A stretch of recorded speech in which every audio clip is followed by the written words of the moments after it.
பள்ளியில கூட்டு துவா ஓத மாட்டாங்க. சில பள்ளியில பரலான தொழுகைக்கு போற கூட்டா துவா ஓதுறாங்க. நபிகளா இது சரியா பிழையாண்டு கேள்வி ஒன்று வருகிறது. சரி பிழைக்கு முந்தி ஒன்றை செல்ல.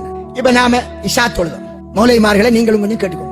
கூட்டு துவா ஓதுற மௌலைமார்கள் கட்டாயம் இதை கேட்கணும். நீங்க இப்ப இஷா தொழுது, இந்த இஷா தொழுகையில இமாம் ஜமாத்து சத்தம் போட்டு ஓதினீங்களா இல்லையா? குர்ஆனை சத்தம் போட்டு ஓதி தொழுவிச்சு, நல்ல விஷயம். ஏன் ஓதினீங்க? ரசூலுல்லாஹ் அப்படித்தான் ஓதினு சொல்வேன். அதே நீங்க லோஹர் தொழுகிறீங்க, ஏன் நீங்க மெதுவா ஓதினீங்க? அது ரசூலுல்லாஹ் மெதுவா தான் ஓதினீங்க. இப்போ ஒரு வாதத்துக்கு நீங்க இஷா தொழுகிற போது பின்னுக்கு நிக்கிற மக்களுக்கு குர்ஆனை சத்தம் போட்டு ஓதுவதால ஓத தெரியாதவர்களும் கேட்கிறாங்களா இல்லையா? கேட்கிறாங்க. அப்ப குர்ஆன் தெரியாதவனும் கேட்டுக்கு நிக்க அந்த பாக்கியம் சத்தம் போட்டு ஓதி தொழக்கூடிய மகரிபில, சுபஹுல, இஷாவுல வருது. ஆனா லோர் அசர்ல மெதுவா ஓதி தொழுகிறதால இமாம் ஓதுறாரு, மாமுக்கு ஓத தெரியாது. அப்ப உங்ககிட்ட வந்து பள்ளி தலைவர் சொல்லார், இமாம் சாபே நீங்க லோருக்கு அசருக்கு ஓதுறீங்க, சூரத்துல் ஃபாத்திஹாவை போட்டு வேற சூரத்தெல்லாம் ஓதிக்கு நிக்க.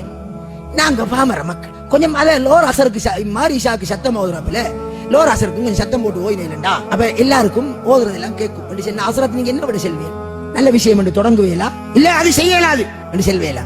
எல்லா மௌலைமாரும் செல்வேல் அது செய்ய இயலாது.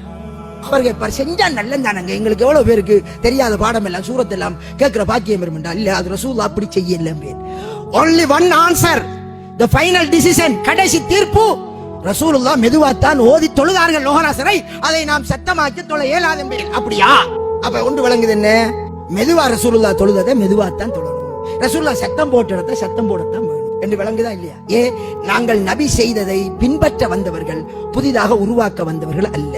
இந்த அடிப்படையில் ரசூலுல்லாஹ் பரலான தொழுகைக்கு பிறகு எப்பயாவது சாபாக்களை பார்த்து நீங்க எல்லாம் துவா தெரியாதாக்கள், நான் ஓதுறேன், நீங்க ஆமீன் செல்லுங்க, சத்தம் ஓதுறேன் சொன்னாங்களா?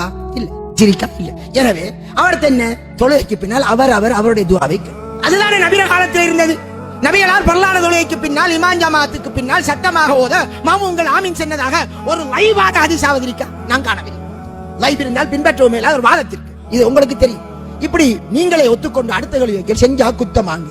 அப்ப நபி செய்தது பூரணம் இல்லையாண்டு நாங்க அப்படி என்றால் லோர் அசருக்கு சத்தம் போட்டு ஓதினால் குத்தமாண்டு விட்டால் அதுக்கு நீங்க குத்தம் என்று ஏன் குத்தம் என்று சொன்னீர்கள்? முகமது நபிகளாருடைய வழிமுறைக்கு மாற்றமாக நபிகளார் காட்டாத ஒன்றை நபிர மரணத்திற்கு பின் யார் மார்க்கத்தின் பெயரால் உருவாக்கினாலும் அது வழிகேடு, அது நரகத்தில் கொண்டு போய்